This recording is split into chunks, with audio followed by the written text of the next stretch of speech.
వ్యవసాయ పనులకు ఎటువంటి ఆటంకం కలగకుండా గ్రామీణ ప్రాంతాలకు నగదు సరఫరా చేయాలని ముఖ్యమంత్రి చంద్రబాబు ఆదేశించారు. కలెక్టర్లు, బ్యాంకర్లు, అధికారులతో టెలికాన్ఫరెన్స్ నిర్వహించిన ఆయన ప్రజలకు పూర్తి ఉపశమనం కలిగేదాకా అవిశ్రాంతంగా పనిచేయాలని పిలుపునిచ్చారు.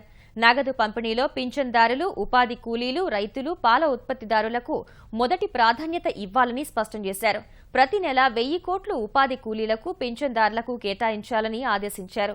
వ్యవసాయ పనులకు ఎటువంటి ఆటంకం కలగకుండా నగదు చెల్లింపులు చేయాలని సూచించారు.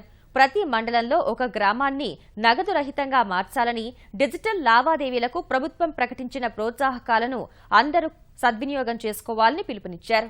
పోస్టాఫీసులకు 100 కోట్ల విలువైన చిన్న నోట్లను పంపిణీ చేయాలని బ్యాంకర్లను ఆదేశించారు. ఉపాధి కూలీలకు చెల్లించాల్సిన 64 కోట్ల మొత్తాన్ని వెంటనే పోస్టాఫీసులకు పంపిణీ చేయాలని బ్యాంకర్లను కోరారు. ఇవాళ మరో 2500 కోట్లు రాష్ట్రానికి రానున్నట్లు తెలిపిన ముఖ్యమంత్రి దీనివల్ల చాలా మందికి ఒత్తిడిని అధిగమించవచ్చని వ్యాఖ్యానించారు. కొత్త నోటు కోసం ప్రజలు ఏటీఎంల వద్ద గంటల తరబడి పడిగాపులు పడుతుంటే కొంతమంది కట్టలు కట్టలు దాచిపెట్టడం దారుణమని అన్నారు.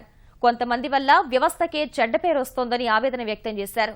నగదు అక్రమ నిల్వ చేసేవారు, అందుకు తోడ్పడేవారు కూడా శిక్షార్హులేనని అన్నారు.